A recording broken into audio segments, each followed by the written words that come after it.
दोस्तों नमस्कार। आज संधि प्रकरण में हम लोग गुण संधि के बारे में पढ़ेंगे। बड़ी ही आसान तरीके से हम लोग गुण संधि को पढ़ेंगे।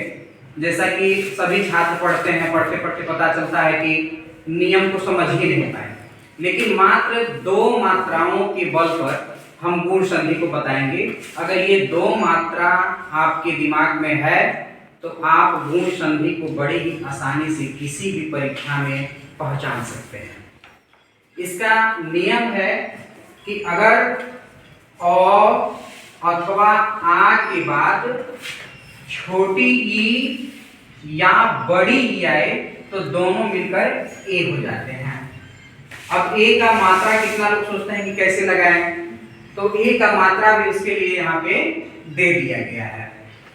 दूसरा नियम इसका है कि यदि अ अथवा आ के बाद छोटा ऊ या बड़ा ऊ आए तो दोनों मिलकर ओ हो जाते हैं। अब इन्हीं दो मात्राओं का हमको पहचान करना है। किसी भी वाक्य में अगर ये दो मात्राओं का प्रयोग हुआ है, या तो ए का प्रयोग हुआ है अथवा ओ का प्रयोग हुआ है, कोई सा वाक्य हम लोग ले लें, अगर इन दो मात्रा का प्रयोग हुआ है तो वह सीधे तौर पर हम कह सकते हैं कि वह गुण संधि है। अगर हम उदाहरण की बात करें तो यहाँ कुछ उदाहरण दिए गए हैं। उन उदाहरणों को हम देखते हैं। एक उदाहरण लेते हैं, परम प्लस ईश्वर। इसमें हम देखते हैं परम जो है इसमें अ छुपा हुआ है, म में अ छुपा हुआ है।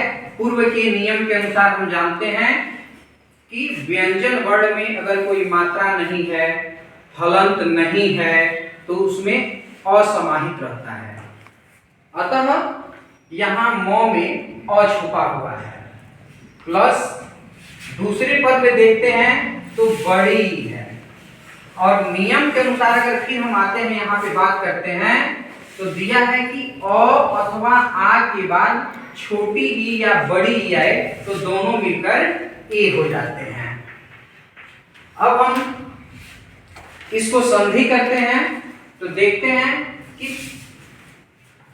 परम ज्यों का त्यों यहां लिख देंगे, परम ज्यों का त्यों लिख देंगे।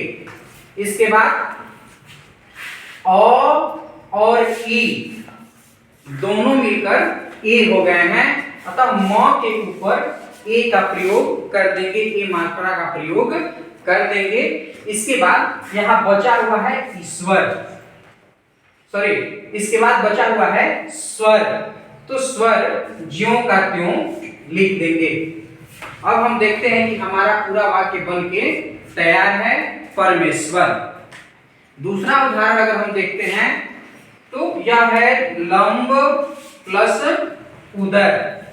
अगर यहां बात करें हम लंब प्लस उदर का, तो ब में असमाहित है, ब में असमाहित है।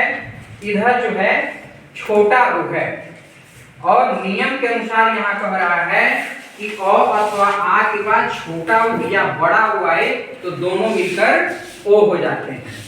यहाँ हम देखते हैं कि लंब ज्यों का त्यों यहाँ लिख दिए, और ब में जो असमाहित है वह अ और उ दोनों मिलकर यहाँ ओ बन गए हैं, जिस मात्रा का प्रयोग हम कर दिए हैं। इसके बाद बचा हुआ है यहाँ दर, ज्यों का त्यों लिख दिए, हमारा वाक्य बन के तैयार हो गया लंबोदर। अतः अगर कहीं भी एक मात्रा का प्रयोग हुआ है किसी शब्द में, या ओ मात्रा का प्रयोग हुआ है किसी शब्द में, तो सीधे सीधे बहुत ज्यादा सोचने की आवश्यकता नहीं है, वह समास हमारा, सॉरी, वह संधि हमारा गुण संधि होगा।